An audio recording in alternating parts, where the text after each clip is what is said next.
all day. Ah, but a sad one. It was just such a day as this 40 years ago. 40 years. It's a long time. Anyhow, I was happier then. Much happier. We were standing here on this very spot, each of the night. We'd be standing here still if she wasn't so stupid.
The old guy. Well, here he is.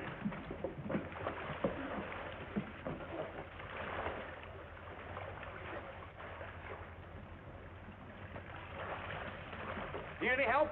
Well, I ain't diving for pennies. We got the old guy. Oh! Turn him over. Yeah. Work his arms and legs. Come on, Pop, snap out of him. His chin's cut. I clumped him. I had to. Poor old duck. I knew it. Try it. Try what? Suicide. Probably down and out. Oh, you're nuts. Nobody else help with an exit line. They do when they lose their nerve. He's coming out of it. Step aside, fellas. Okay, Pop, open those roly-boly eyes. Where's me hat? That's gratitude. Now he wants his hat. It's fresher than you. How do you feel? Well, I tell you, I'm a man that's allergic to water. Now, jump, Bother, jump, Bother. So you saved me life. Oh, it's nothing. Oh, isn't it, though? On second thought, I agree with you. Oh, Pop, you've got a lot to live for yet. Have I now? Well, what are you standing there keeping? You! If you're broke, maybe I can help you out. That's very kind of you. How? By getting you a job. What kind of a job? Kind of fussy, ain't he? I wasn't talking to you. You were saying, young lady. If you come and see me, maybe we can dope something out. I gotta hurry now. I'm late for work already. What's your name? Judy Peabody. Where can I find you? I work at the Stork Club. The Stork Club. What's that, a foundling home? Well, there are a lot of beautiful babies there. Well, take care of yourself, Pop. I will, thanks. Want a lift? Lift? In my car. No, thanks. I've got a car of my own.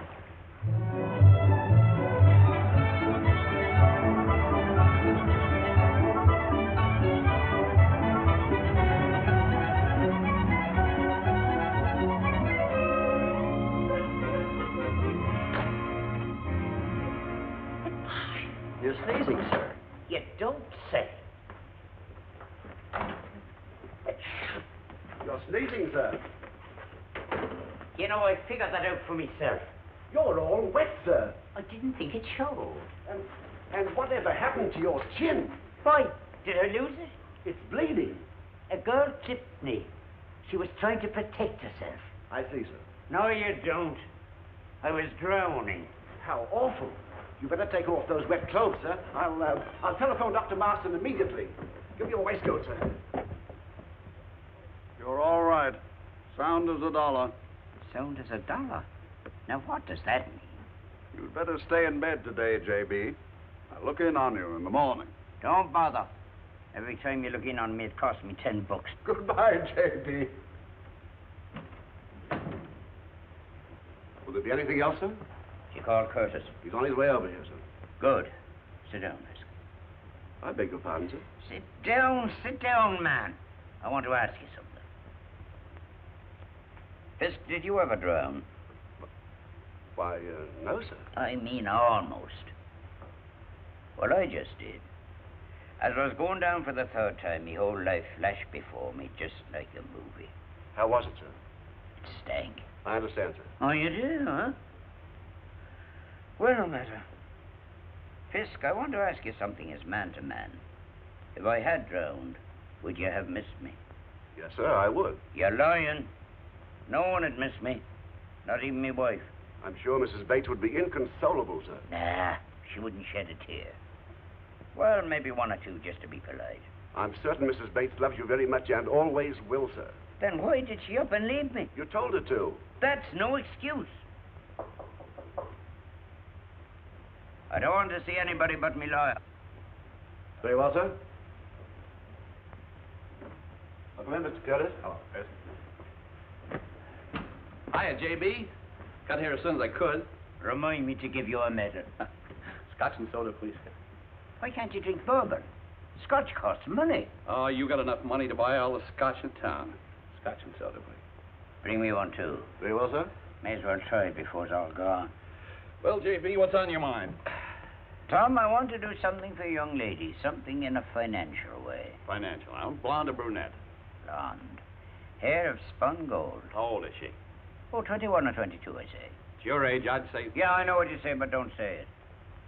I fell in the ocean and she saved me life. Hmm?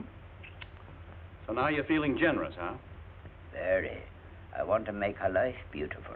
Well, you can count me out. Count you out? What do you mean? Remember, I've seen your bursts of benevolence before. Ah, but this one is different. So was Goggins. He was sorry for him, ordered me to pay him $50 a week for life. Then you felt you robbed him of his incentive to work and stopped his allowance. I was right. You were right, and I was hooked. I've been paying him out of my own pocket ever since. Well, if I take Goggins back, will you do what I ask? I don't want to wind up supporting any blonde. Well, supposing I give you a signed paper saying I can't stop you. How would that do? Well, if you can't stop me, it's okay. Ah. Good man. Anything else, sir? Yeah, lock up the scotch. Just how happy do you want to make this girl? Completely happy. It won't cost much. I'm sure her wants a small. How do you figure that out? By the bathing suit she was wearing. Look, why don't you leave it to my judgment? I learned about making girls happy the hard way. What's her name? Judy Peabody. Where does she live? I don't know, but she works at the Stork Club. Stork Club. You know the place? Very well. If you'd lived any kind of life at all, you'd know about it, too. I know. But this girl, Judy, she still has her life before her. At least I'll have the joy of making her future a bright one. I think you're on the level this time. Of course I am. There's just one thing. She's not under any circumstances to know it comes from me.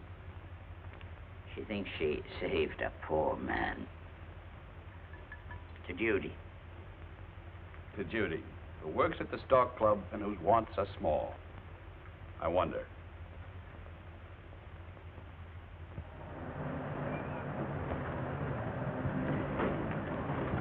Hiya, Bill. Hey, kid, you're late again. Go through the kitchen so Billingsley won't get wise. I got a better way. So you finally got here. What'd you refuse tonight? Since when do I have to explain to the help? Oh, hello, Mr. Billingsley. I didn't know you were here. Yes, I happen to be one of the people I haven't borrowed from the place. Could I have a word with you? Oh, certainly. I'm all ears. Come with me, please. Where do you go to collect unemployment insurance?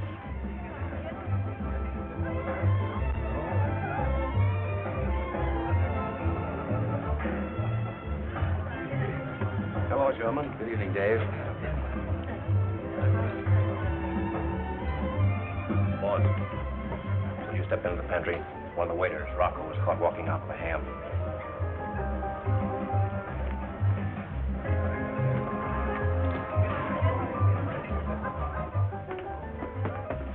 Give him back the ham.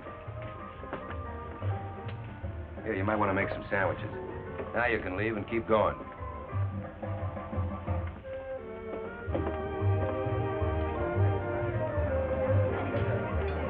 Dorothy, l'amour and party are devil tree.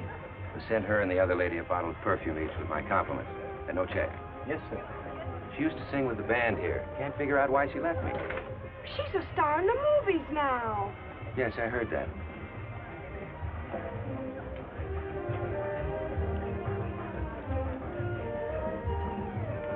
Just received a reservation for Lieutenant and Mrs. Robert Taylor.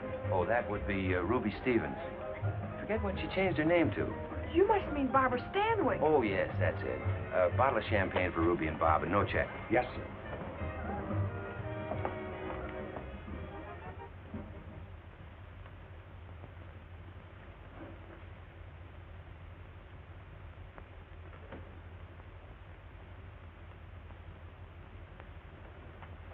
Tell me, Miss Peabody, what do you think of the Stork Club? Oh, swell. That was a nice tour we had just now. I operate this club along my own original ideas. Yes, sir. Particularly when you say no check.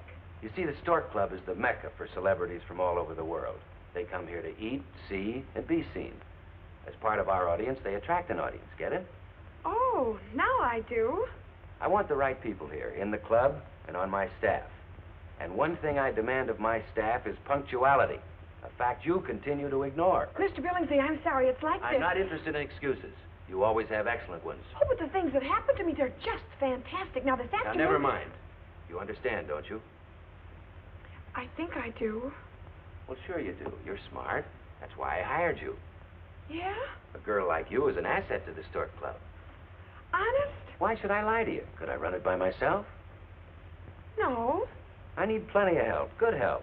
People who think of me once in a while, like you. I've had my eye on you for a long time, Judy. You don't want to be a hat check girl all your life, do you? Oh, certainly not. Well, then use your head. Be on time. I like to see you around. Go along now. And I'm not fired for being late? No, but don't let it happen again. Oh, gee, thanks. It won't. I want you, above all, to set a good example for the rest of the girls. Okay, boss.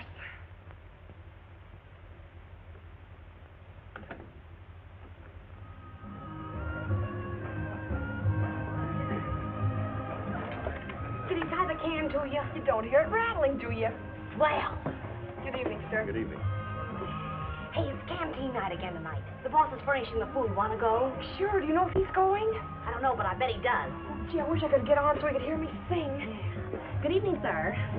You know that Billingsley's the most generous guy I ever knew. He was wonderful to me. Yeah? Yeah, but I hate to say this. I think he's a little bit screwy. Screwy, why? Well, he thinks that Barbara Stanwyck is a girl named Ruby Stevens. Cracking up. Definitely.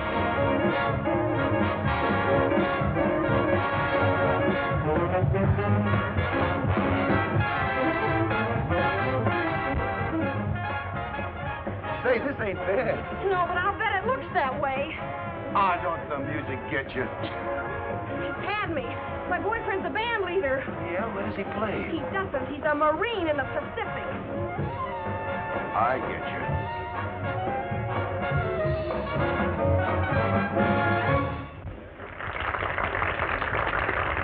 I was all set to sing with this band, but I guess that's out for the duration. Hey, by the way, I haven't heard from him in a couple of months. Does that mean anything? Anything. Hey, Billingsley just came in. Where is he? Over by the door. Attention, everybody. In this canteen, we entertain ourselves. Any volunteers? Put me down. That's the boss's face. I want to know how I did. Good night.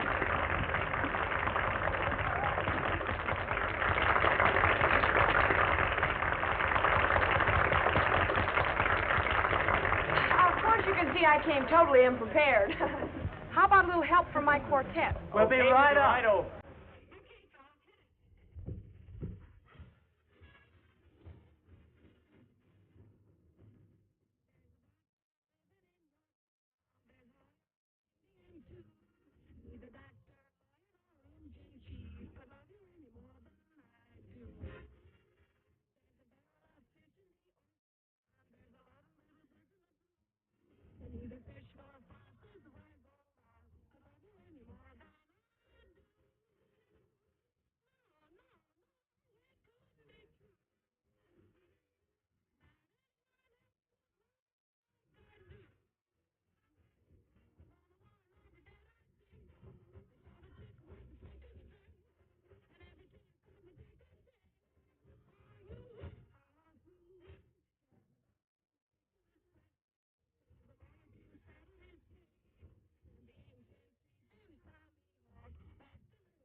wonderful. Did you watch his face?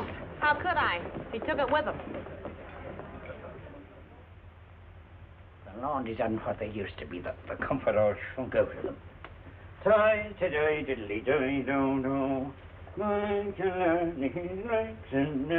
showed you you'll get the letter at 2 o'clock. Sure, I'm sending it by special messenger. Good. I got to be there. I got to see your face when she gets it. You see, I'm a nosy kind of a Santa Claus. You know, it's crazy, J.B., putting on those old rags. Rags, are they? Here, feel that material. You won't get that quality nowadays. No, thanks. Afraid something will jump out and bite you. Exactly. Now, look, you want to be anonymous. If you hang around, she's going to smell a rat. Nonsense. She thinks I'm a poor man. She wants to get me a job. What'd you do if she does? Never gave it a thought. That's a nasty complication. Well, I'll cross that bridge when I cross it.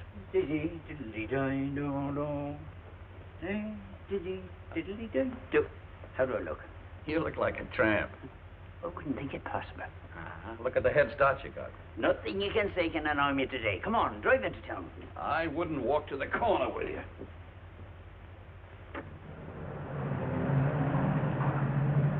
Excuse me. I wonder would you be kind enough Here to... you are. And don't tell me you're going to spend it on food. Well, how dare you? I ought to...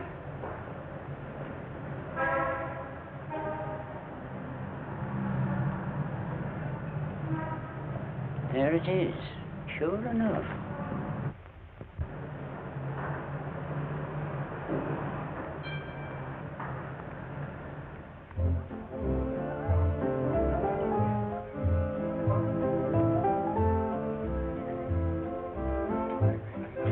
Check your hat.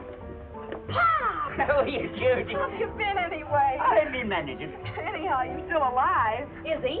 Oh, Gwen, this is Pop. I pulled him out of the ocean. Why? Young lady, what kind of a question is that? Have you no feeling for your fellow man? Not a shred. Oh, don't pay any attention to her, Pop. Listen, you stick around. I'm going to see what I can do about getting you a job. No hurry at all. At plenty of time. Don't want to work, huh? I'm beginning not to like you. Don't encourage it. Look, Pop, you want to make something out of yourself, don't you? He already has. Look at him. You do want to work, don't you? Well, not if I can possibly escape it. I'm not easy placed. I have limitations. What'll I do with them? Throw him back in the ocean. Oh, I can't do that. Oh, thanks. But I am going to get him a job. Hey, Pop. Fooler, take a powder. I wonder what your mother was like. Mr. Coretti, how are you fixed for help? How? Do you mean there's somebody who wants to work? Well, I ain't thinking you'd be talked into it. Judy, for a good wage, I would give both of my right eyes. Oh, he's more the busboy type. Then I'll give only one. Well,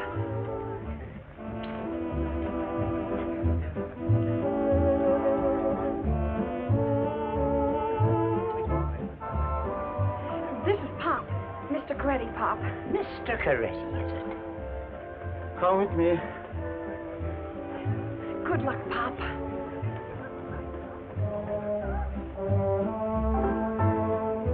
What happened? Coretti snapped him up like that. I bet he hasn't worked since Sing Sing. Now remember what I said. Don't pile too many dishes on one tray. Be courteous to the waiters. To the waiters? Yes. We can get all the customers we want. On your way.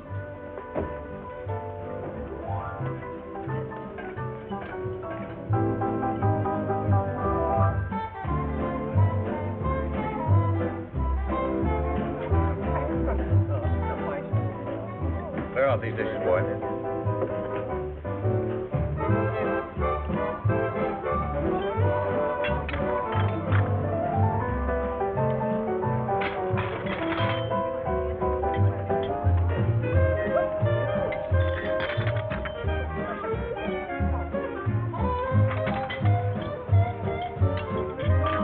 I'm not finished with this yet, boy. You are as far as I'm concerned. What's the matter with him?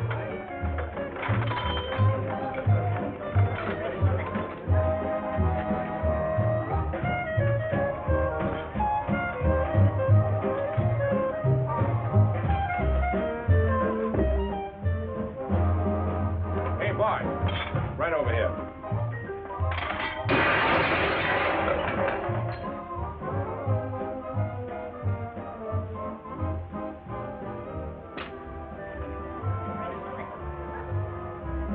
Well, Pop, when do you start? I've already finished. What? Short hours. It's the union I belong to. Now, Pop, come clean. I'm sorry, and I hope you'll think none the less of me for being the kind of man I am. It's not that I'm not grateful to you, because I am. That's okay, Pop. I'll think of something else. Oh, no, you won't. You go over there and sit down. I'll be off in a few minutes and we'll talk about it. Well, we can talk about it, I guess. Why don't you give him a couple of bucks and let him go? No, I like him. I think I'll adopt him. Now, Judy, you don't know anything about his parents. Where can I find Miss Judy Peabody? I'm Judy Peabody.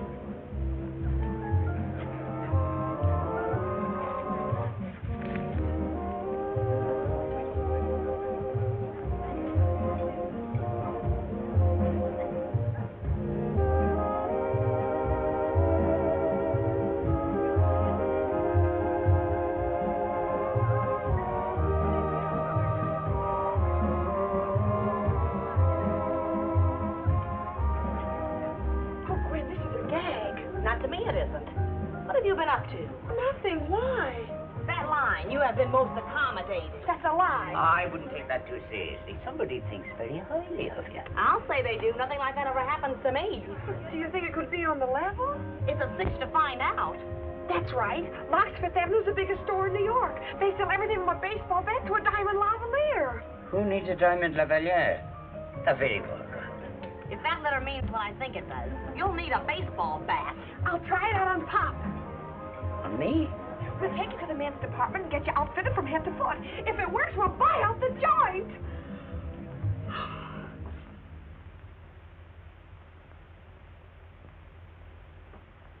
There. A complete metamorphosis. Well, thank you to keep a civil tongue in your head. We'll take two more, a blue and a gray. Oh, gee, Pop, you look wonderful. I'm proud of you. I wish I could share your joy. Is this cash or a charge, miss? Charge. Thank you. Mr. Hanson! Mr. Hanson! Wait, that's a house detective. Your name, please? Judy Peabody. Your address? The Stork Club. You live there? What fun! Shall we send this, Miss Peabody? No, we'll take him with us. Hanson, credit manager. Miss Peabody? Why, of course, Miss Peabody. It's a pleasure to welcome you to Locks. I'm glad to meet you, too.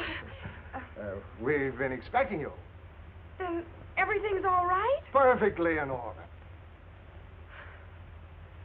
Where are the mink coats?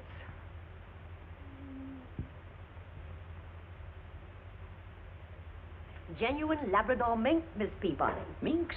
Most unhealthy little animals. How much is it? $6,000.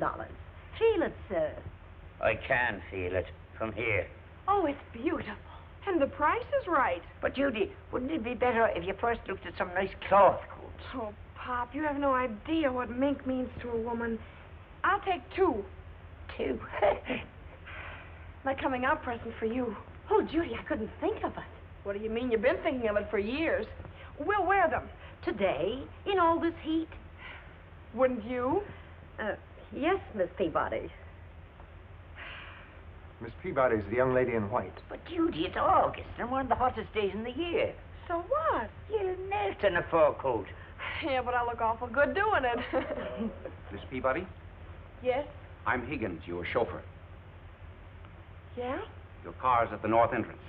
My car. Yes, miss. Well, why weren't you at the Stork Club to pick me up? Sorry, miss, but I was instructed to move your things to the York Tower. Oh, well, see that it doesn't happen again. I can stand it no longer. You may go, Hawkins. Higgins, miss. Higgins, Schmiggins.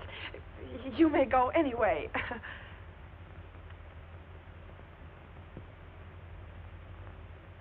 Curtis, what are you trying to do to me?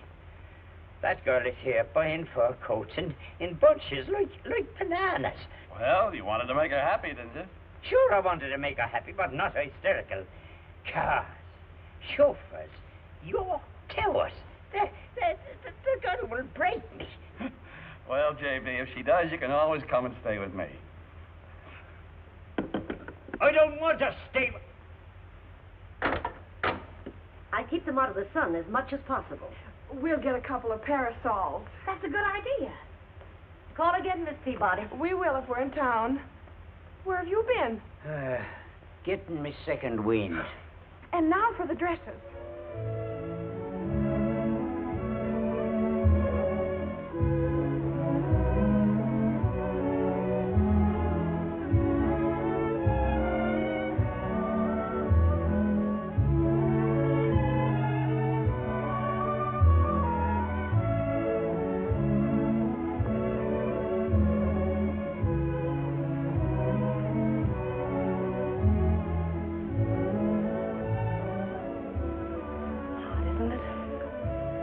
Be a better word for it than that.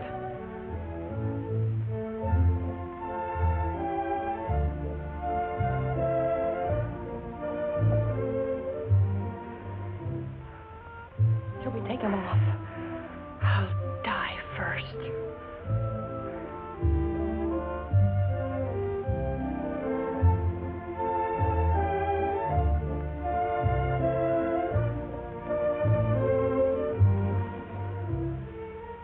For Pete's sake, buy something and let's get out of here. All right.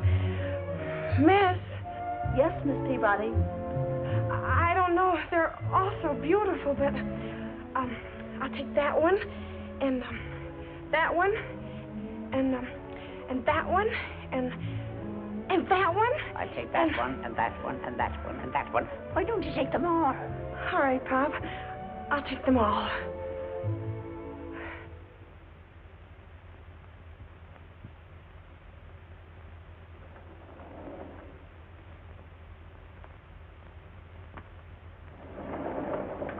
There are only 2 apartments to a floor up this high. Who has the other apartment? It's vacant at present. Why don't you rent it and protect yourself? Would you be having an aspirin on you? No, sir, I'm sorry. This way, Miss Peabody.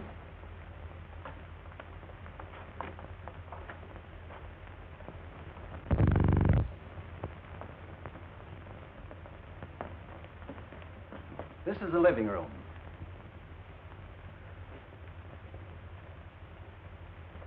Shall I take you through the rest of the apartment? No, we'll do that later. If there's anything I can do, just call me. Thank you, I will. Here, honey. I did a little shopping on my own. What is it? A persuader. You shouldn't have done it. I'm liable to maim somebody for life. Gwen, it's got me down. I can't stand it. All this is enough to drive me out of my mind. Take it easy, Judy. Relax. I have, so why can't you? Take what's freely given to you. Providence works its wonders in mysterious ways. Providence doesn't go around opening charge accounts for hat check girls.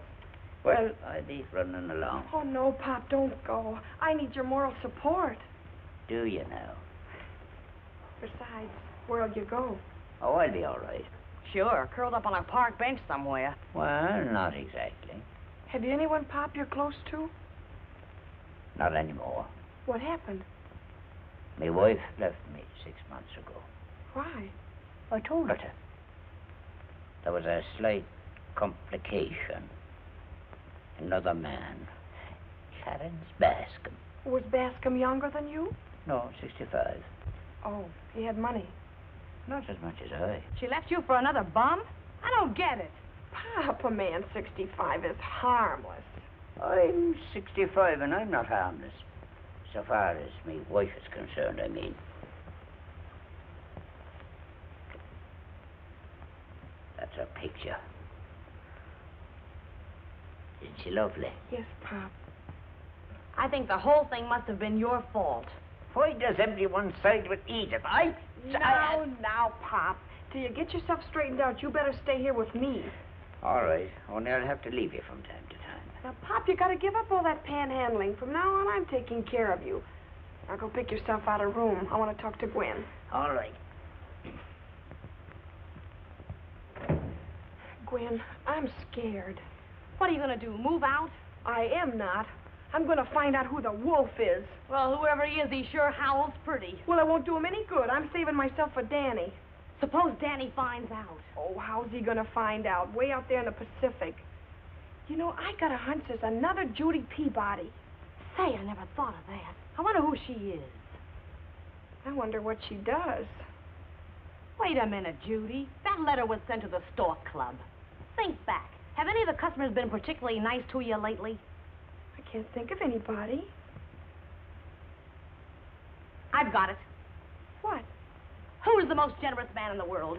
Who gives away more than anybody else? Sherman Billingsley. Billingsley? Oh, no. I've been there over 3 years, and I've never even seen him look sidewise at anybody. Just the same, he's around 40, and that's a dangerous age. You know, he was awful nice to me in his office yesterday. Well, there you are. I'm awful glad you brought this baseball bat. Why?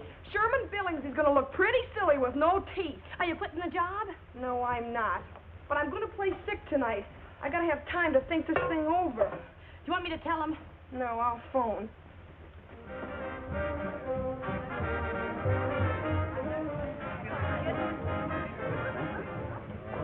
Check your hat, Maureen?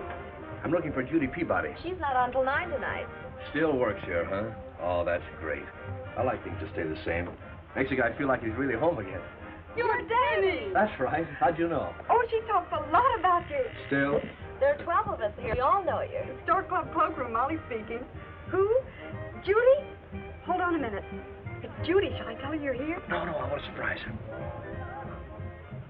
Yeah, Judy. Yeah. Yeah, okay, where are you?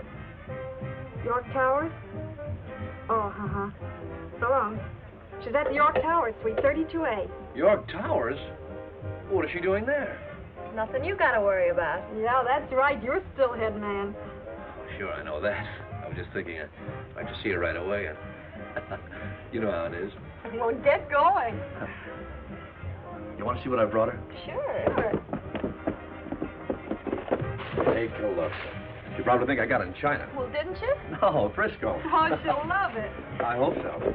Well, I got to be running along. I'll see you later. So long.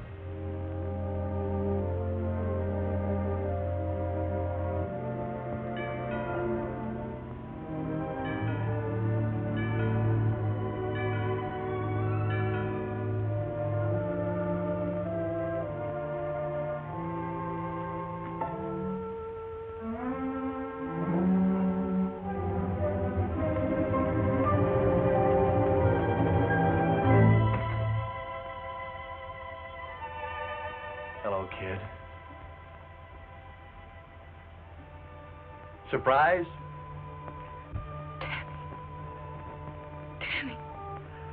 Danny! Are you all right? Sure, I'm all right. Move, Danny, move, do something. Will I? Baby, how I've waited for this.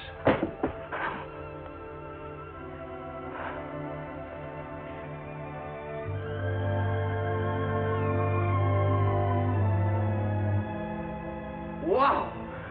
Say it again, Danny. Oh, I can't talk yet for a while.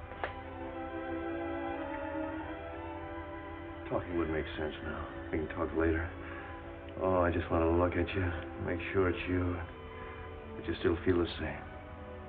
You do, don't you? Yes, Danny. Oh, sure, I can see it in your eyes. Your eyes talk, Judy. They say what you're thinking. They always did. Oh, I knew you wouldn't change.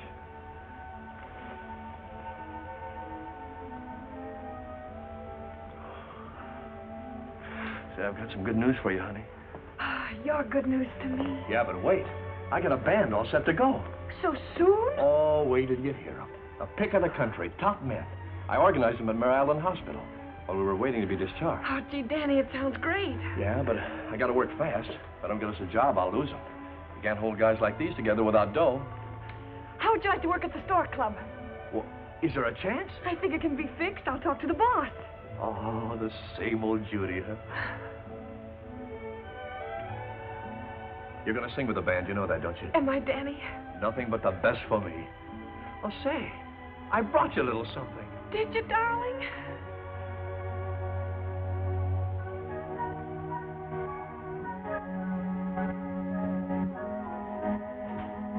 This isn't very much. Oh, Danny, it's beautiful. Try it on. I had to guess at the size. As if you didn't know. Say, that's a pretty nifty-looking dress you got on. looking around, Judy.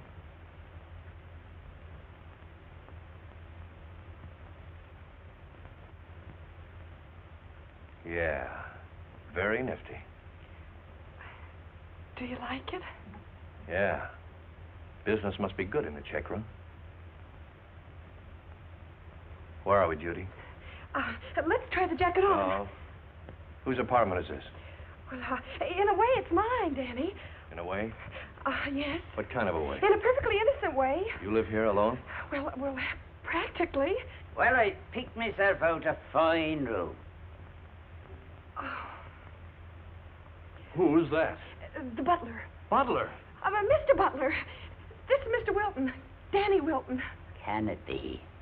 Danny, the young man you're in love with. Now, look, who are you two trying to kid? Oh, honest, Danny. Mr. Butler knows all about you. Yeah? Well, I'd like to know all about Mr. Butler. Oh, that's easy. And this apartment. Well, that's not so hard either. Well, not for you, I guess. All right, I'll tell you. I inherited some money. I see. From an uncle who's in oil. Of course, the income's only temporary. The will's being contested in Tulsa, Oklahoma. By whom? Some Indians. Relatives? Oh, only on my father's side. Stop it, Judy. You're being ridiculous. All right. Do you want to hear the honest truth? Well, yes, go on. Well, it's like this. It's him. You see, I saved his life, and he was so grateful. So grateful that he bought you extravagant clothes, expensive apartments. That's right. Isn't it? Of course it is. There. Why don't you stop lying? I've heard of things like this happening to other guys while they're away, but I didn't think it could happen to me. I kept thinking you were different. Day after day and night after night. It was the one thought that kept me going. Danny, please listen to me. I can No, thanks. I've heard enough.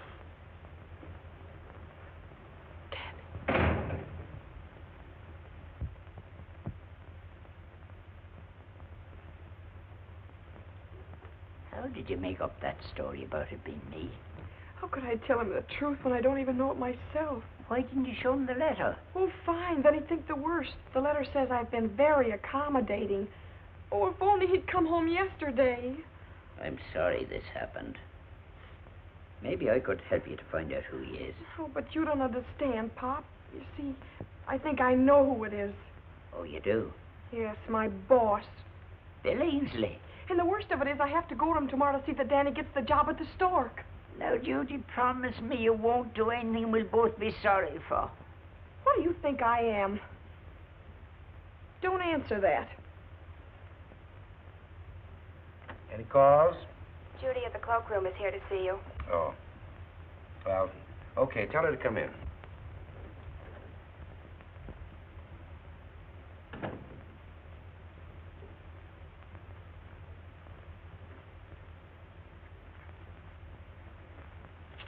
Sit down, Judy. I'll be right with you.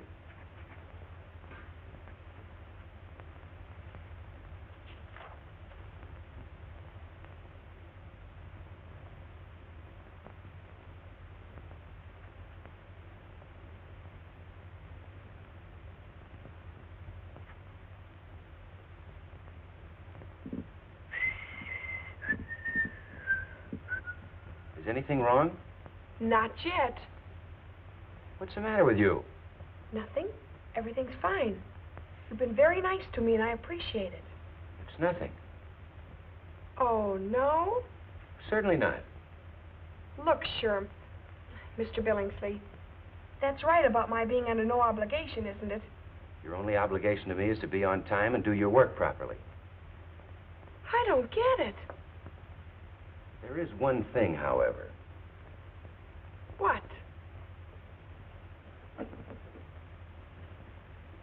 We'll get along much better without these surprise visits. I get it. Oh, I almost forgot what I came here to tell you. What's that? I have a little suggestion. Well, is it about the check room? No, it's about... Well, don't bother then. I want to make a deal with you. You take care of the check room and let me run the Stork Club. Do you mind?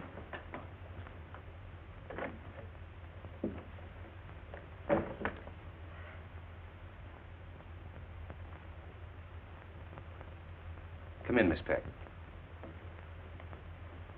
Pardon me. Well, Miss Peabody, when does my band open at the Stork? It doesn't. I mean, it No? isn't. Well, the way you two came out just now, I thought we were all set. Oh, Danny, don't jump at conclusions. Are you serious? Well, there are some circumstances. I'll say there are, but you're not going to involve me in them. I come back and find you at the York Towers, dressed like something out of vogue, in the company of an old man you can't explain, and now I see you with the boss's arm around you. Some circumstances. Does look kind of funny, doesn't it? Not to me, it doesn't. Danny, you're walking out on a girl who's no different than she ever was. There'll come a time when you'll find that out. Then how will you feel? When I find that out, I'll let you know. Thank you. No matter how I figure it out, I always come back to the same thing. What's that? I love him. I gathered that. I just can't let him lose his band. And me in the bargain. Well, how's he going to keep the guys if he can't get a job? Maybe he can't keep them, but I can. How's that again? You wait and see. When we knock off here, we're going over where he's rehearsing. Oh, I was hoping we could go shopping again. I could use a new girdle. Who couldn't?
Take 5.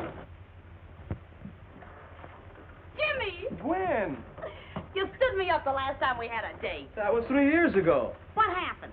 Well, I'll tell you. I was standing on the corner, a military band went by, and the next thing I knew, I was in Camp Roberts. Well, I'll give you one more chance. Meet me tonight on the same corner. You got a deal. Danny, can I see you a minute? Okay. The band is swell, Danny.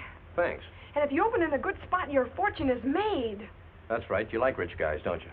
What kind of a crack is that? This is a waste of time, Judy. But I'm in a spot to help you keep the band together. Thanks. I'll find a way to do that. Now, you run along, will you? No, I won't. I'm going to get sore in a minute. I'm sore now. This is very embarrassing. Don't blush so easy. You ought to. Get smart. I'm loaded like a transport. Will you blow? It's Land-Lease. Don't be a chump. No. Well, thanks, Judy. Nice you to drop in on us. Don't mention it, Danny. Well, fellas, you're all set. From now on, you have nothing to worry about. You're all moving in the York Towers as my guests so you get in the right spot.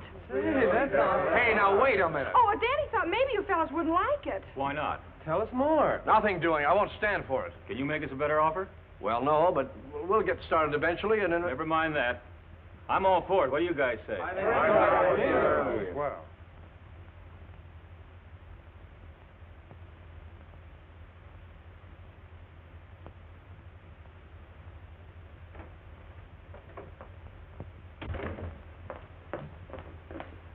Pop, we're going to have company. I'll put my shoes on. The Wall Street Journal. Pop, you slay me. You seem in mighty good spirits. In a way, I am. I'd like to speak to the manager, Mr. Gray. You made it up with the young man? No, Pop, that's all off. That's a pity. Mr. Gray, this is Miss Peabody. Is the apartment next to mine still vacant? It is? How many rooms has it? 12? That's fine. I'll take it. You can charge it to my account. Or in about an hour.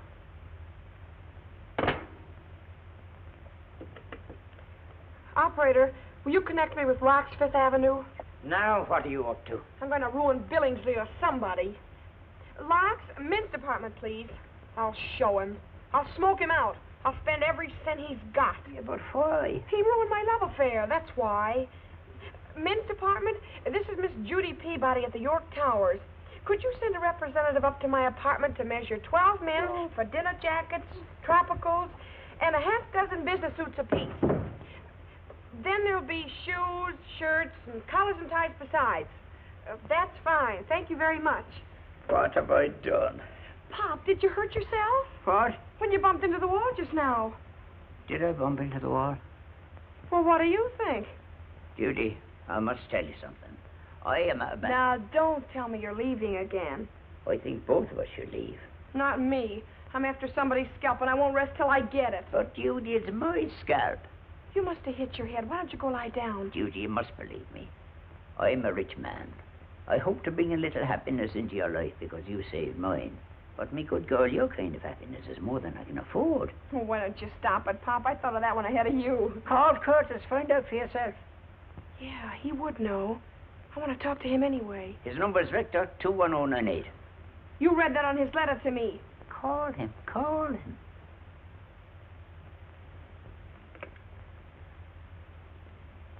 Get me Rector 21098, please. Well? Oh, yeah, put her on. Hello, Miss Peabody. How are you? Yes? Uh-huh. Of course, of course. All right, I'll be right up. Now, either you're crazy or I'm going to be. We'll soon find out. Come in. Sorry to intrude. You're not intruding. I have the key and we're all set. There's only one thing I'd like to make clear to you. I'm accepting your hospitality because I have to. But I want you to know that you're going to get every cent back. Every cent, do you understand? Yes, Danny. Young man, I like you. I like your ideas. I like the way you talk. I like everything about you. I wish I could return the compliment. Goodbye. A fine lad. Yes. It's one of the things that's the matter with him. I'll get it, Pop.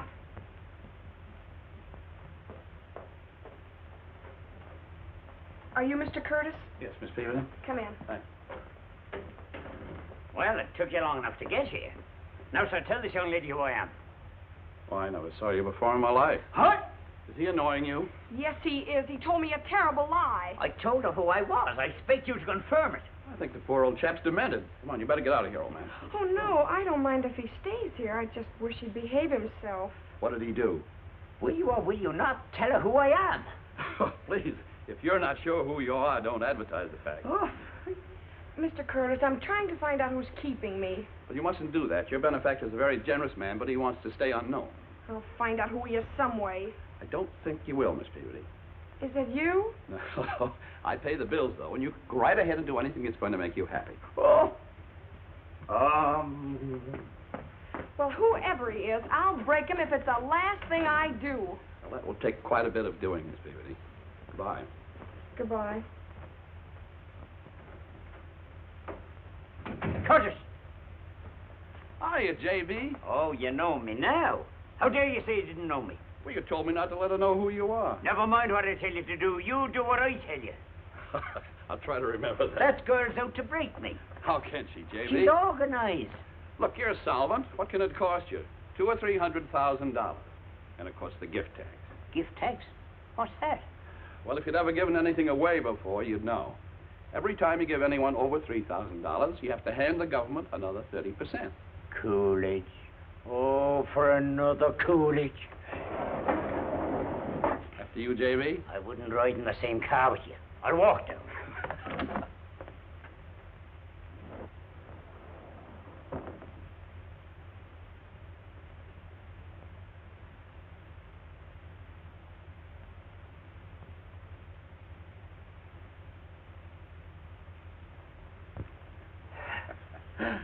Well, did you enjoy your stroll, J.B.? Well, at any rate, it gave me time to think things over. You know, you could have walked down one flight and taken the elevator at the next floor. I was so mad I never thought of it. Well, I'm glad you're feeling better anyway. Tom, I love that girl Judy dearly. She reminds me of Edith when I was courting her. But I can't bear to see money spent foolishly, particularly mine. Well, I thought you wanted to make her happy. That's it. It's making her miserable. Oh. She has a heart set on a horn, Tutor. What kind of fella is he? An independent kind of chap. I like him. Well, get them married, then you're off the hook. Kurt, as much as I hate to admit it, I think you're right. But it's not going to be easy. Why not? It's jealous of me. See ya.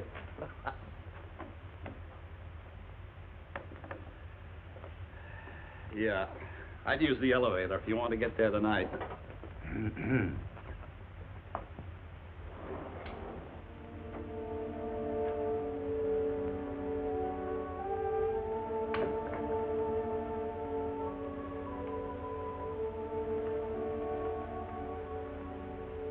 Judy,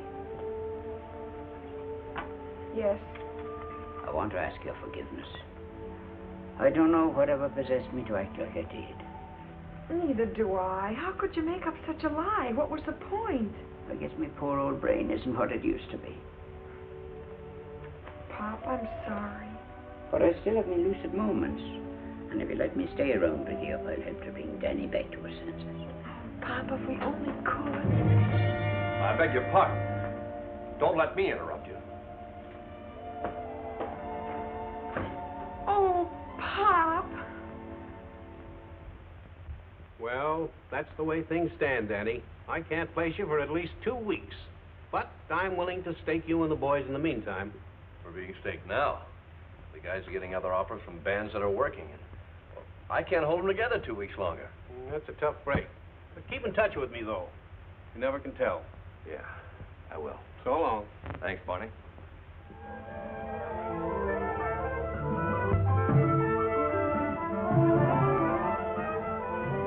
Hey, fellas, let's give this number a quick going over before Danny gets back. He'll never know the difference. Supposing he does. He'd get sore. Well, aren't you going to sing with the band? No, that's all off. He told you? Well, not in so many words. He just acts that way.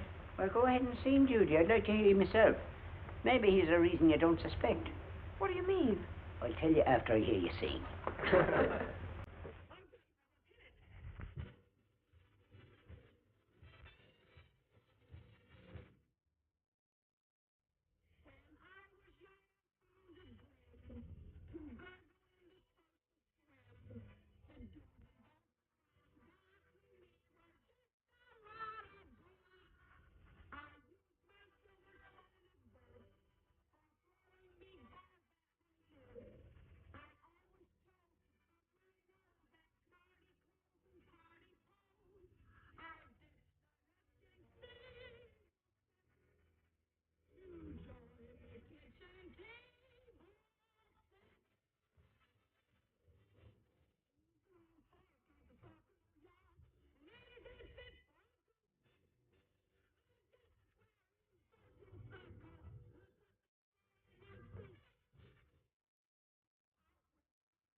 Well, I never know in my life seen the like of it.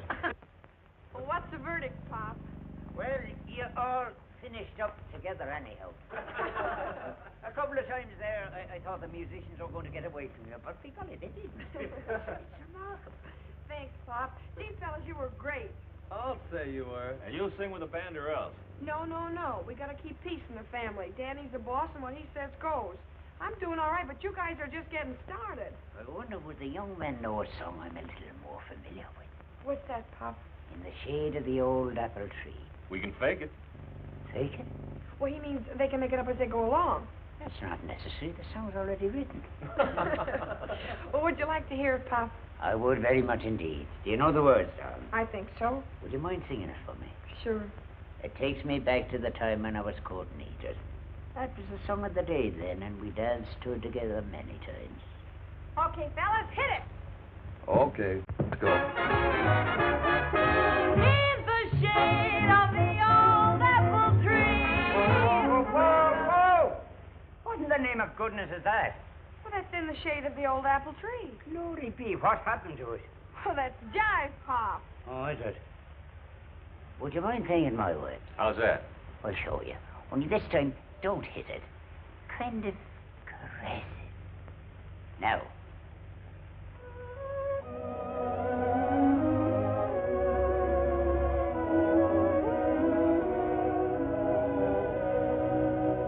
In the shade of the old apple tree,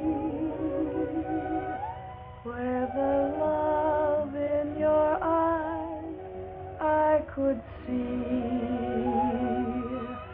when the voice that I heard, like the song of a bird, seemed to whisper sweet music to me. I could hear the dull buzz of the bee in the shadows, as you said to me, with a heart that is true, I'll be waiting for you in the shade of the old apple tree.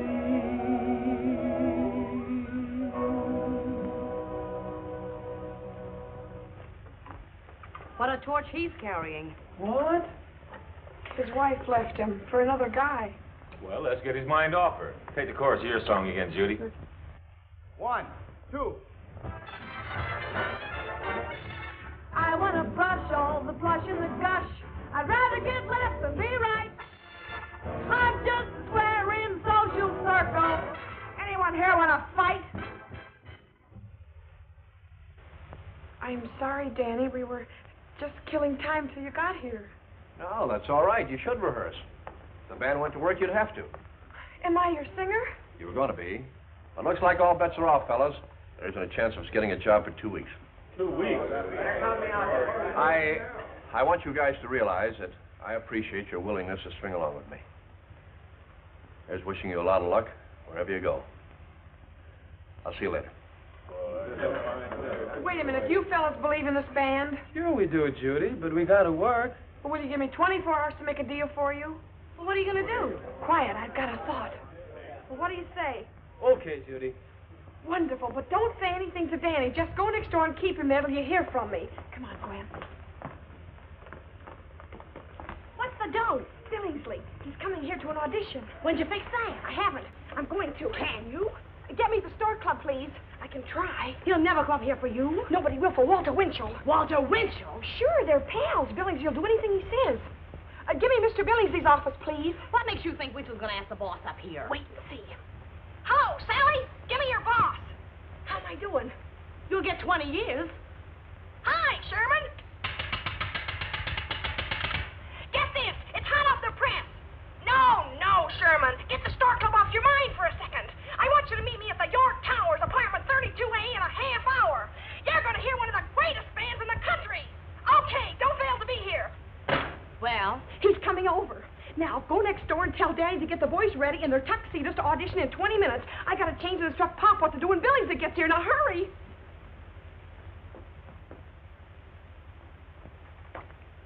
Are you nervous, young man? No, but I'm puzzled. I can't understand how Judy arranged this. Oh, she has a way with her. Apparently. Mr. Billingsley? Yes. Come in. Where's Mr. Winchell? He had to leave, but he'll be in touch with you. That's so? Mr. Wilton, Mr. Billingsley. Well, how are you, son? Very glad to meet you, sir. Walter Winchell tells me you've got a great band. You did? Well, I didn't know I knew. Anytime he doesn't know about anything, I want to hear. Well, yeah, but he's never... Well, I'll take Winchell's opinion anytime.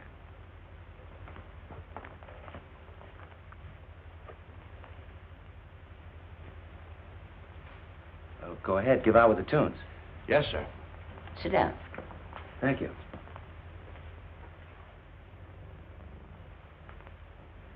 Okay, boys. What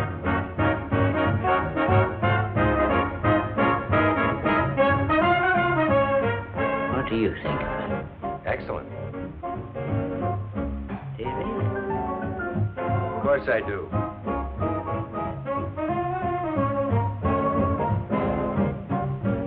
I can't understand. You're annoying me.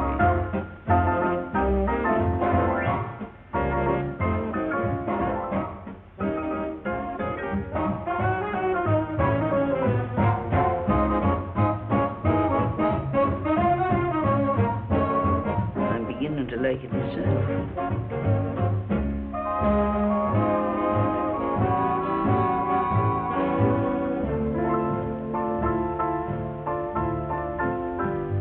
If I had a dozen hearts, and if you had only one, if I had a dozen hearts, I would love you 12 times one. If I had a dozen lips, I would sing without 12 times a day. You must know, darling, I love you. If I had a dozen arms, they would all be holding you.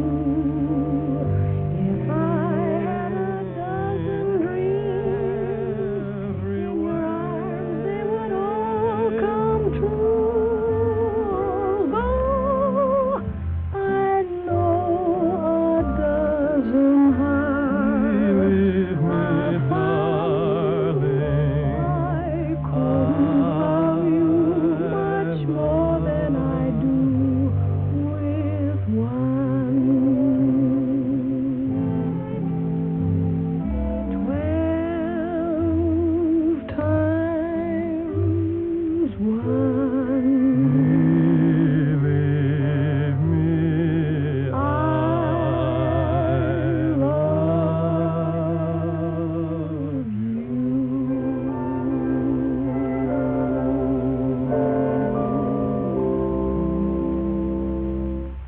Swell band, Mr. Wilton. Thank you very much. But you, Judy, you were great. And I'm not too surprised either.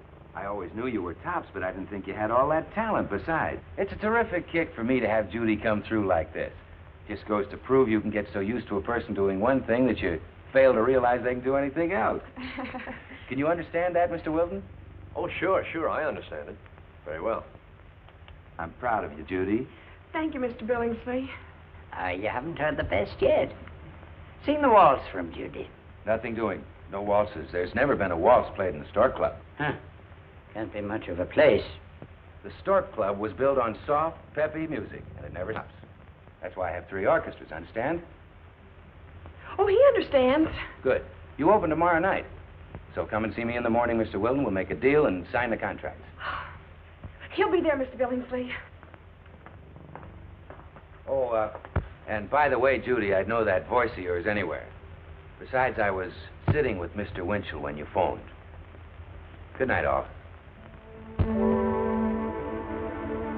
Annie, we're in. Oh, Danny, isn't it wonderful? I don't think so. That's what you wanted, isn't it? Yeah, but I don't like the way I got it. Why not? What's wrong with it, son? Well, I don't think a band was ever engaged under such circumstances before. An expensive apartment to rehearse in, all the food we want to eat. The boss arrives for a nice, cozy audition, and we're hired. Well, what could be sweeter? I don't want any part of it. Now, look, Danny. You can't let personal feelings do us out of the best job in town. That's right, Danny. No, and I won't let him. I know how Danny feels and maybe has a right to. Maybe he hasn't. That's between us. These guys have nothing to do with it. You and the band have to stick together. We don't. You see, Danny, I can leave with a clear conscience. You couldn't. Well, I've got everything I could ask for. Singing with your band would just be an anticlimax. I'm the one that's bowing out. Maybe this is beside the point. But if you ever really fall in love, you'll trust the girl.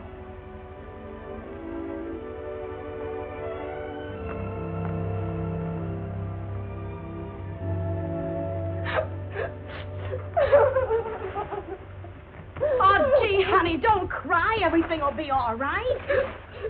Why do girls always have to go for dumb guys? Maybe it's because it makes us look smart. Well, I am smart. Maybe I've been acting like I'm dumb, but I've got a brain somewhere in my head, and I'm going to use it. Judy, what are you doing? I'm going to send these things back where they came from. Oh, why? Nobody can buy me. There isn't enough money to make me forget who I am. I've got character I have. I'm not so easily tempted. I can't be bought by a few measly... No, sir, I've got brains.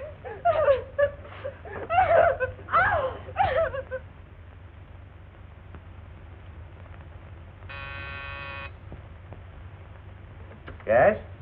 Judy Peabody to see you. Oh, fine. Send her in. Well, good morning, Judy. I've got a little surprise for you. I don't want any more surprises. What's the matter with you? We can't go on like this, Mr. Billingsley. Like what? I'm in love with Danny. Well, that's all right with me. Well, it's not with him. You're all mixed up. I know I am, and I don't want to be. He's as jealous as... Jealous? Well, certainly. Who wouldn't be after all the things you've given me? I've given you... Oh, Sherman, don't be so anonymous. Say, listen. I'm a married man. That's why you ought to be ashamed of yourself. Oh, I've got to get you straightened out. Now, get this. I never gave you anything. Ever. Huh? Why should I? What are you in my life? Well, I don't know, but somebody's behind this. I know this fella, Curtis. He comes to the Stork a lot. He won't talk, though. I've asked him to tell me. Well, don't worry about it too much, Judy. I've been in this town for years, and nobody ever gives anything away for long without letting you know why.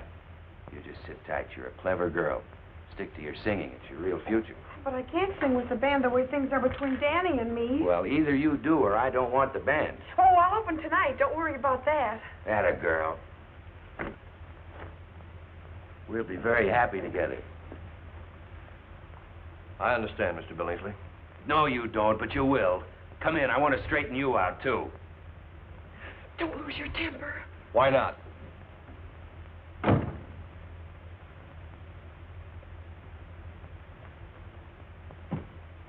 Wilton, what do you think I am, a chump? Not exactly. Thanks. Are you a chump? No, sir. Oh, you're sure about yourself? That's right. But not of me, huh? Well, Mr. Billingsley, my eyes have been opened. How would you like somebody to close them again? Can't we settle this like gentlemen?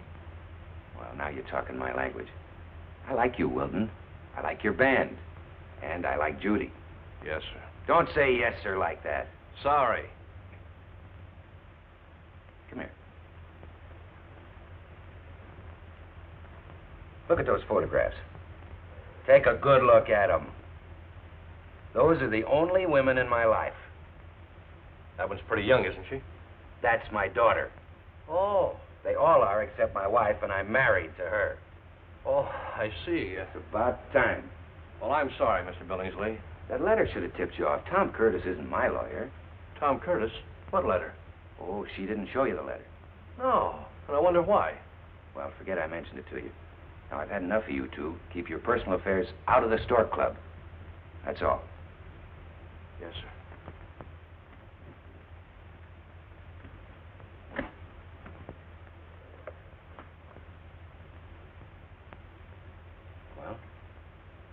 Mr. Billingsley, what would you do if you were in my spot? I'd stop bothering me.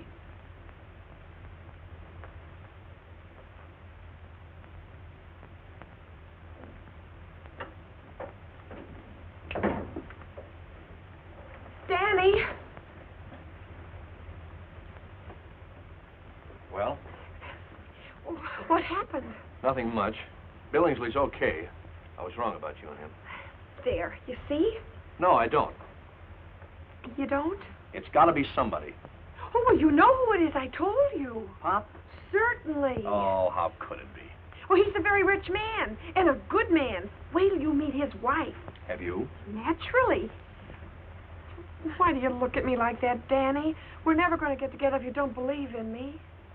Oh, Judy, I wish I could. Oh, you've got it, Danny. It's the only way it'll work out.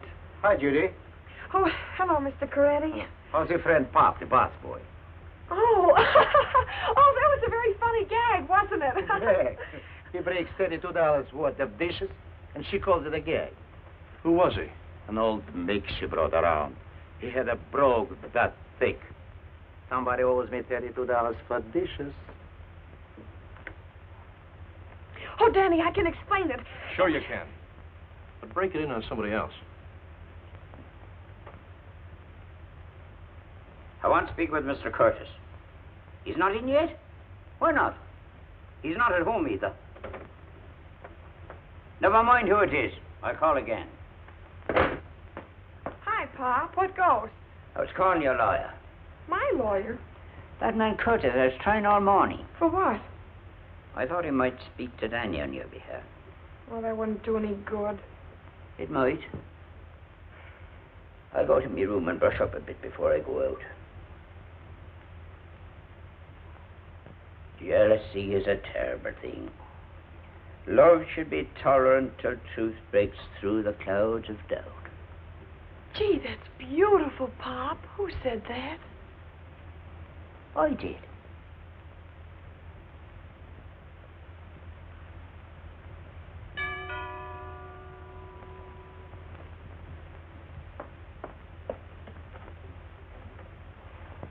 I'm Mrs. Bates. Mrs. J.B. Bates. Yes? Are you Judy Peabody? That's me. Come in, Mrs. Bates.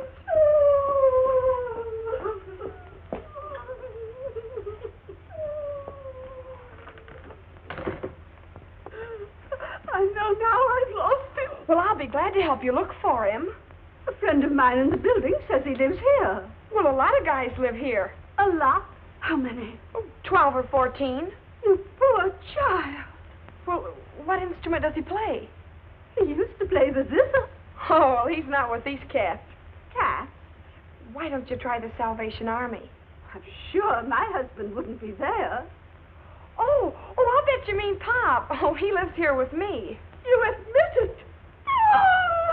Oh, now, Mrs. Bates, there's nothing wrong with it.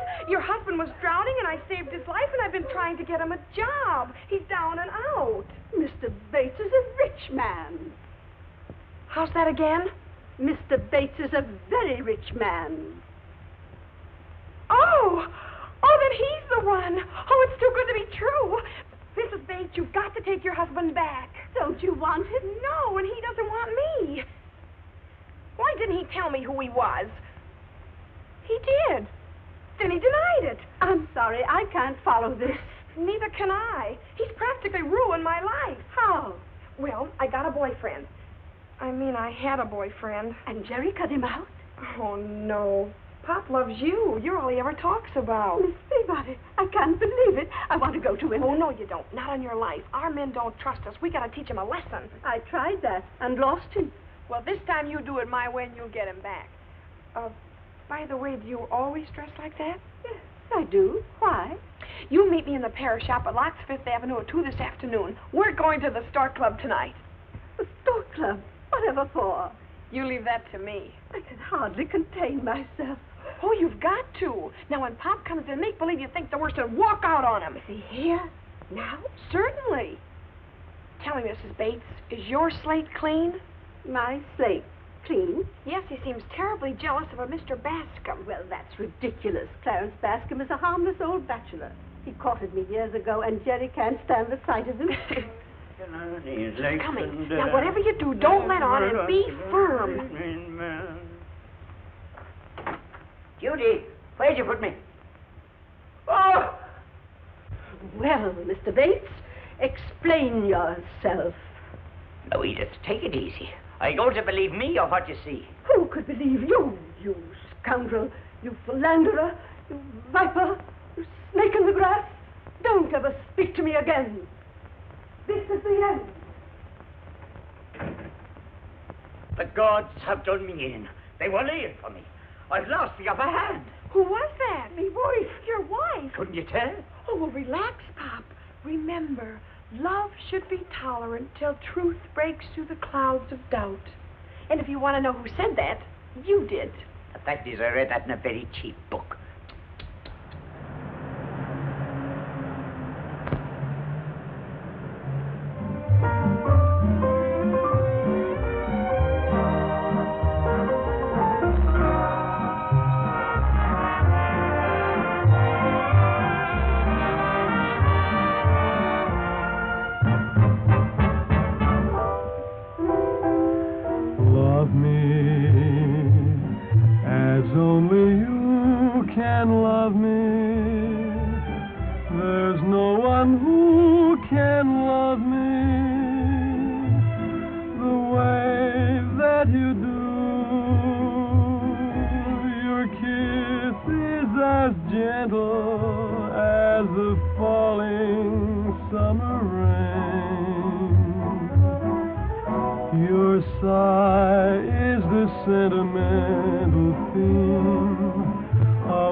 Why, Judy!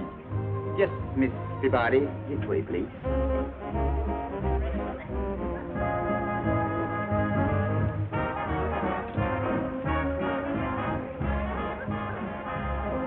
What are you staring at? I never forget a face.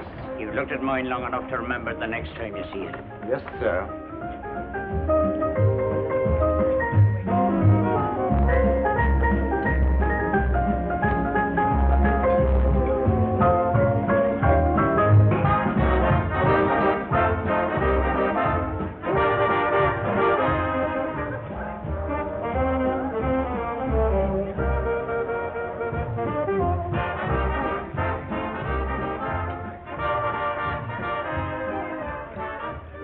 Remember, shall I put the $32 for the broken dishes on your bill, sir? Yes, and add $5 for yourself and forget you ever saw me. It would be a pleasure, sir. 'Tis mutual. Would you like to order now, Miss Peabody? Yes, I'll have some ginger ale, please. And you, sir? The same, with about 3 fingers of bourbon. You, sir? Do you drink a lot, Pop? Well, I tell you, I can't get a lot.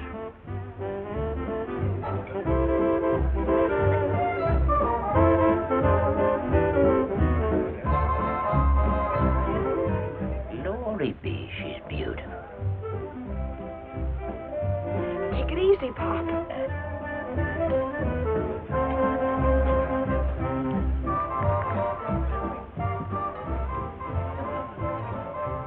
Well, hiya, JB. What's going on here? Are you representing her? Who's representing me? That's right. I heard you were caught with your suspenders down. I've gone. Edith, I'm an innocent man, a very innocent man. Yes, Jerry, so it appears. Good evening, young lady. Oh, Mrs. Bates, I hope you don't blame me. Not at all, my dear. But wasn't you? There'd be somebody else. No, it wouldn't. Ah, love match. I think I'll skip the next round of this battle. Will you excuse me, please? Good riddance. At least she'll talk to you. She won't listen to me. You've got to get me out of this. How? Tell her the facts. Oh, she won't believe the facts any more than Danny does. You can try. Okay. You were great. You've got him on a hook. He's really squirming. I don't think I'll be able to go through with this, Judy. Well, you've got to. If you nail him down right this time, he's yours for life. She says she's going to divorce you and marry somebody who appreciates her. She can't. I'll fight it. I'll take it to the Supreme Court. Tell her that. You're out in front by 20 lengths. Don't carry it too far. Leave it to me. Well, I think you got a chance. I have. It's going to be tough, though. I don't deserve it. First, you got to promise to count to 10 before losing your temper. I've always done that. Then we'll make it 20. All right, all right. Next, you can never take your shoes off in the living room. A man can't live under those conditions. Will you or won't you? All right, all right. And? Oh, there's more. You must promise never, under any circumstances, to be jealous of Clarence Bascom. Bascom? Ah, I see it all now. She'd tie me hands behind me back for the rest of my life, would she? No, no, not if I know it, she won't. Oh, it's very slick of you. Very slick of you indeed, Mrs. Bates.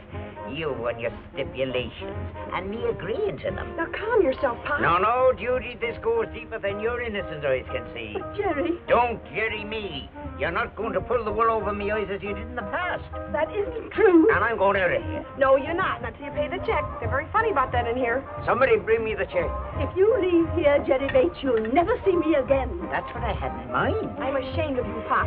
Well, Slip this to Danny, will you? Then I'll get him. Bring me the check. I'm not going to wait here any longer. Papa, you're really leaving. Of course I am. You'll be sorry someday. Well, if I am, I'll be glad of it. This is from one of your fans. Thanks.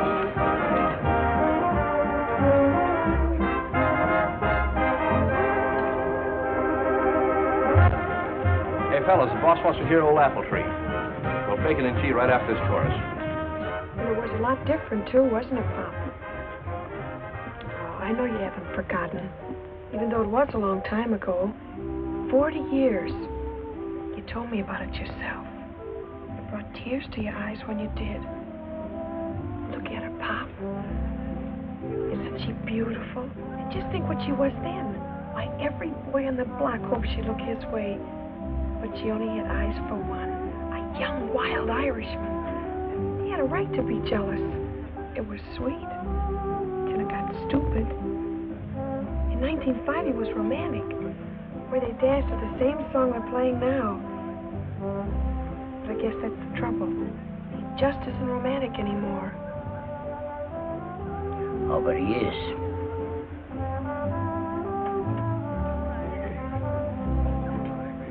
Edith, will you dance with me once again to the tune of our song? I'd be pleased to, Jerry. If... I know what I'm saying. I'm sorry. Well, I am. And it comes from the bottom of my heart.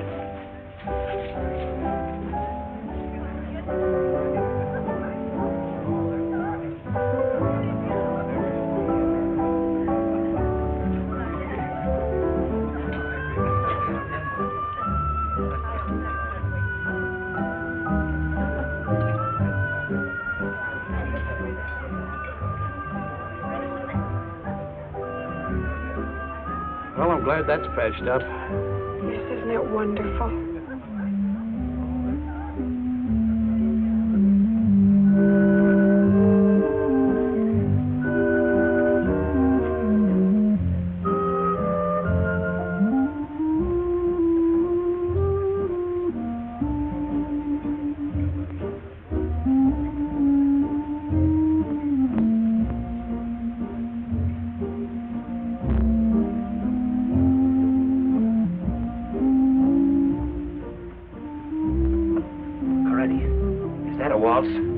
You've been at Vienna, is it? I'm here at Stork Club so long, I can't remember. No, it couldn't be a waltz. They wouldn't dare. No, sir.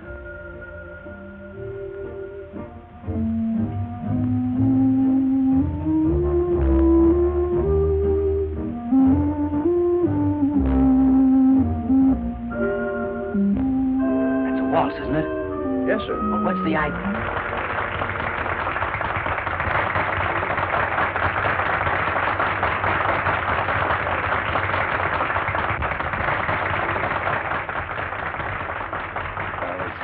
Nothing like a good old-fashioned waltz. By the way, Tom Curtis, that fellow we were discussing, is at the table next to Judy's. Would you like to meet him? No, thanks.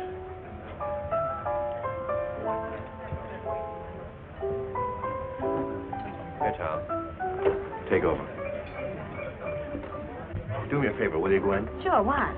Go and tell that guy Curtis he's one on the phone in the first booth. Okay, Daddy. Mr. Curtis, you're wound on the telephone in the first booth. Thank you. Excuse me?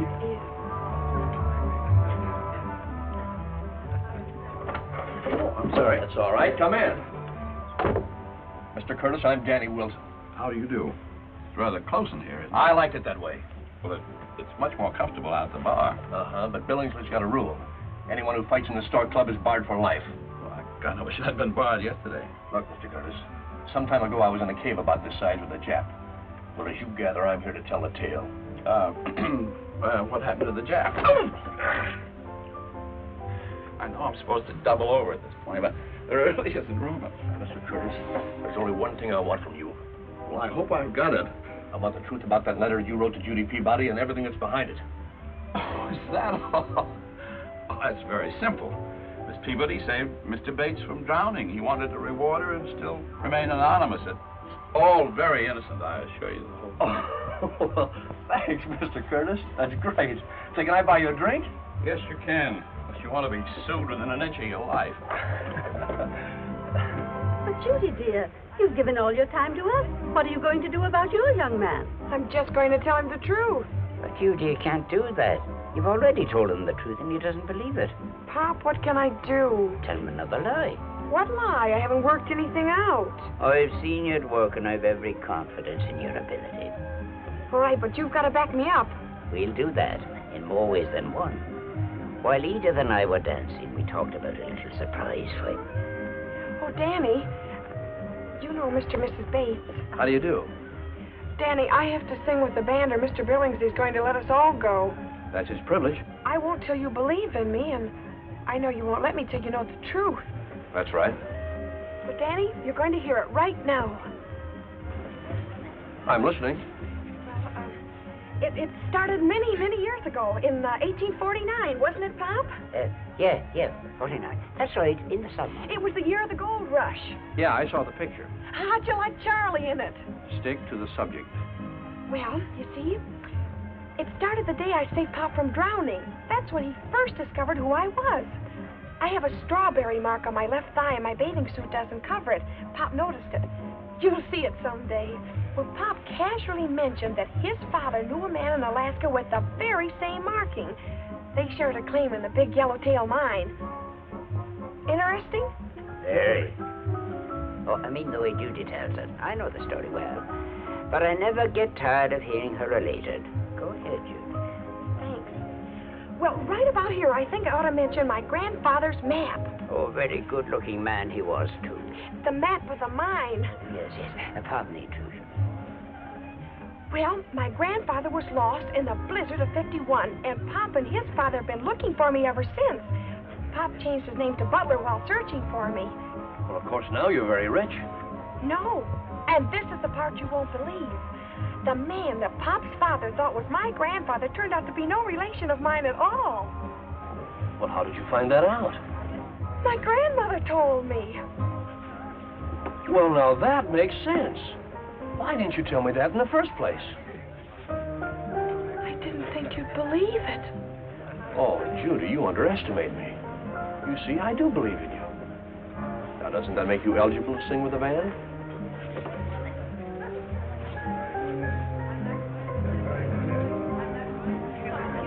Hurry back, you haven't heard the surprise.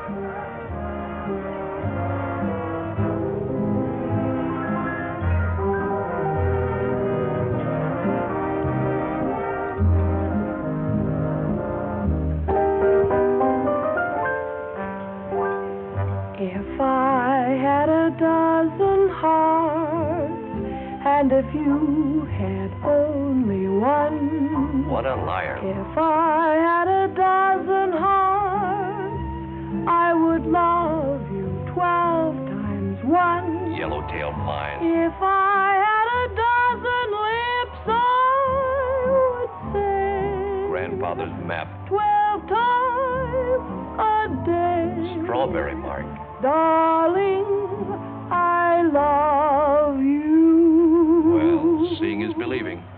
If I had a dozen arms, they would all be holding you. But I forgive you. If I had a dozen dreams, in your arms they would all come true. Know why? Although Because I love you. I know a dozen hearts are fun, I could love you much more than I do with one.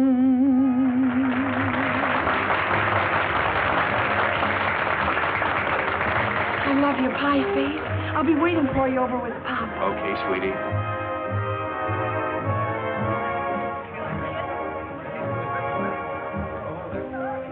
That was lovely, Judy. Thanks. Well, Pop, what's the big surprise? Judy, you saved me twice. When I met you and tonight. I can't repay you, but I have an idea. I've discussed it with Edith, and we hope you'll be pleased that I'm going to mention you in my will. Oh, no, that's out, Pop. Not that I don't appreciate the thought and all, but, oh, I don't know. I don't seem to be able to get along with money. My happiness will come with Danny, singing with the band on those one-night stands. Bad hotels, bad food, but we'll be together. We'll be riding on Cloud 9 just outside of heaven. I see what you mean, and I think you're right. 2 young kids in love might get all mixed up with $1 million in the bank. $1 million? Keep talking, Pop. Maybe you can change my mind.